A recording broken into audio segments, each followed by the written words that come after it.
What's up, guys? Tyler back on the SG1 Sports YouTube channel with your Week 12 predictions. And Week 12, if we look at some of these games, not entirely a loaded slate.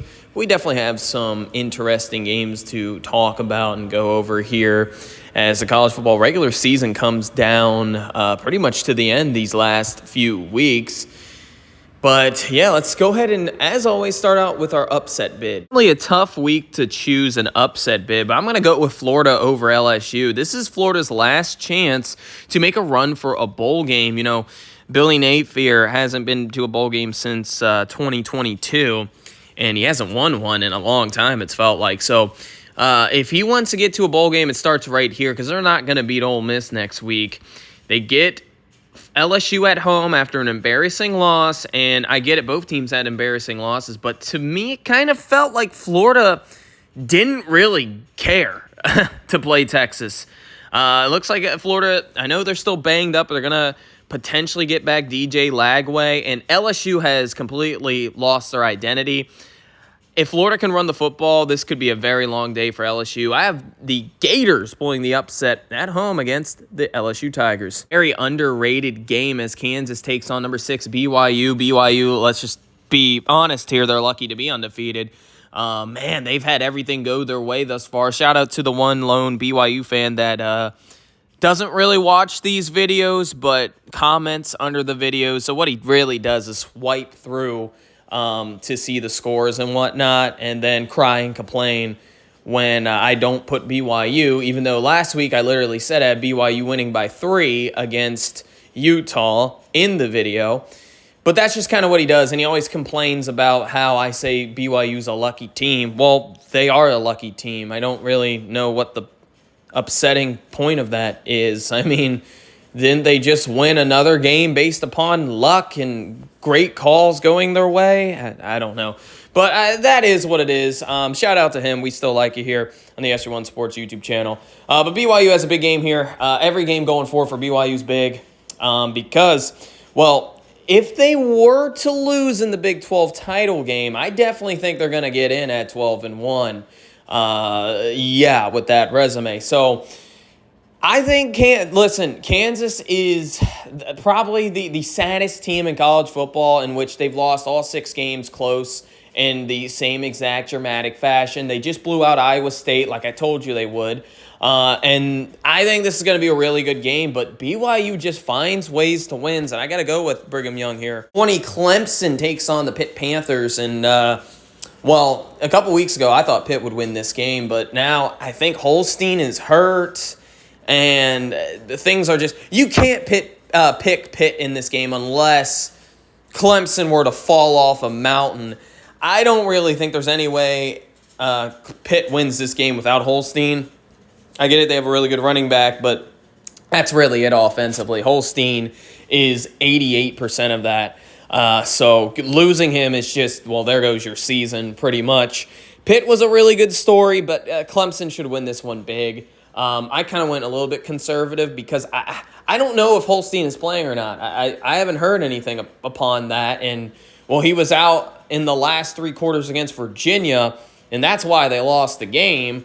So, Pitt fans, let me know what the injury is. Or, again, he hadn't really been playing that well over the past few games, but still, he's been a huge part of Pitt's success. So, losing him would be pretty bad. I don't know what the injury is, but I got to take Clemson here just to be safe. The number 1 Oregon Ducks. Watch out for the Wisconsin Badgers here. This is a something to prove type game for Luke Fickell, who hasn't really had. In fact, he doesn't have a signature win at Wisconsin. He's just been a disappointment thus far. But then again, he's changed the whole philosophy and scheme for the Wisconsin's program. So I don't think, again, I think you have to give them 3 to 4 years there, but this could be the start of something huge and spectacular for Wisconsin. I think it's going to be a really good game. This is Oregon's last real test. I know they play Washington, but that's after a bye week, and again, there's 2 bye weeks here this year amongst teams, so Oregon kind of did it in an interesting way before the Washington game, and then big 10 title game, I guess. So that's why they did it. I'm not necessarily sure, but they're going to have their second bye week next week. But this is a big game for Wisconsin. They just came off a bye week. Expect an all-out situation where Luke Fickell's going to throw everything in the kitchen sink at Dan Lanning and the Oregon Ducks. And I don't know what the severity of Tez Johnson's injury is for Oregon, one of their electric players. I didn't hear anything in particular, so we'll keep an eye on that. But I think Oregon's going to survive a huge scare on the road in Madison. Another top 3 team is on the road this weekend as Texas takes on Arkansas. Arkansas coming off of a bye week, by the way, and they just got embarrassed by Ole Miss in their last showing. So I do believe Arkansas is going to do kind of, and this is kind of a point I'm trying to make here for this week, is this is a survive and advance type week in which just get in and get out. Get in, win the game, don't worry about the score, and hopefully you have little to no injuries. That's this type of week, these next 2 weeks, really, for college football. And that's kind of what it is here for Texas. I think it's going to be a really good game. Sam Pittman is on the hot seat yet again. I honestly thought that Tennessee game was probably good enough to get them there because next week they play Louisiana Tech, so they more than likely are going to make it to a bowl game, and they play also Missouri. But I've been 9 for 9 on Arkansas thus far, in which I had Arkansas losing to Oklahoma State, beating Auburn, losing to A&M, beating Tennessee, and losing to LSU and Ole Miss. I did, but I also had them beating Texas. It's just hard for me to see that now with Taylon Green has just been so inconsistent thus far, and I really hope Jaquinton Jackson's going to give it a go, and I do think he will. Texas's rush defense in SEC play hasn't really been great. It's been okay, and the rush offense in SEC play hasn't been good. And that's where Arkansas can come in here, especially with Taylon Green or Mekhi Singleton, who's their backup QB, who came in and looked okay against Ole Miss's defense in the second half.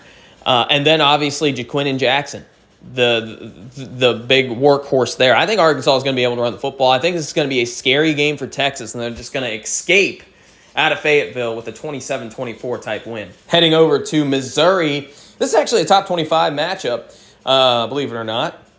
As Missouri's in the top 25, South Carolina is now in the top 25. It's kind of weird that they weren't last week, but I guess they were waiting for the Vandy game, whatever. That's a playoff committee for you. But this is 2 teams heading in the wrong directions here. As South Carolina is obviously trending up. Missouri has been trending down since the A&M game. I know they just came off of a huge emotional home win against Oklahoma. Oklahoma legitimately is probably the worst or second worst team in the SEC. I mean, they are that bad. Their quarterback situation's terrible. Their offensive line's horrible. The running backs are actually okay. The wide receiving core has been depleted. But, yeah, it took Missouri an all-time miracle to beat Oklahoma. It's just sad and pathetic to me.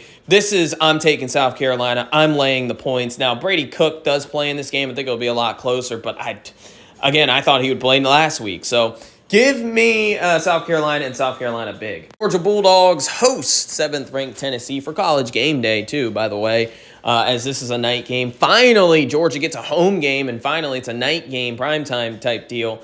So thankful for that. It's been way too long, but you shouldn't really complain about schedules during the season. You got to do that before the season. But nonetheless, I don't know if Nico's playing in this game. I do believe Sampson will give it a go. In fact, I didn't see him on the injury report list.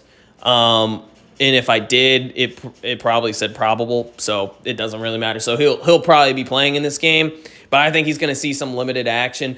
I think Georgia's going to beat Tennessee. Last week I said Ole Miss was going to beat Georgia. Just felt right. That's kind of how I feel this week, and it's the opposite. I think Georgia's going to beat Tennessee. I think they're a better team than Tennessee. I think their front seven's going to have it would be nice if they have like a Texas approach to the game, but they're going to have a pretty solid game. And Gaston Moore is just not any good for Tennessee, their backup quarterback. So I'm going to take the dogs here at home. I'm not predicting Georgia to cover until Georgia covers a dang spread. I get it. They did against Texas, but sorry, I can't. I'm not picking Georgia to cover a spread. So I think this has potential to be a blowout Georgia win, or a really, really barn-burning first 1-10 type game, which kind of is what I feel.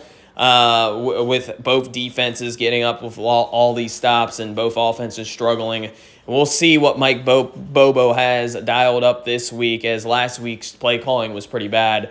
Nonetheless, I know Carson Beck has been struggling, but still, if you're too scared to throw the football down the field, you got to make a change at quarterback. But nonetheless, they have yet to do that, and we're way past that point, I think. So, I have the Dogs winning this one 20-13 at home to keep the Dogs in the playoff hunt. And let me know what you guys think here. As always, we'll have our live stream tomorrow morning at 9 o'clock a.m. 10 o'clock a.m. So make sure to tune in for that. And once again, you're listening to SG1 Sports YouTube channel.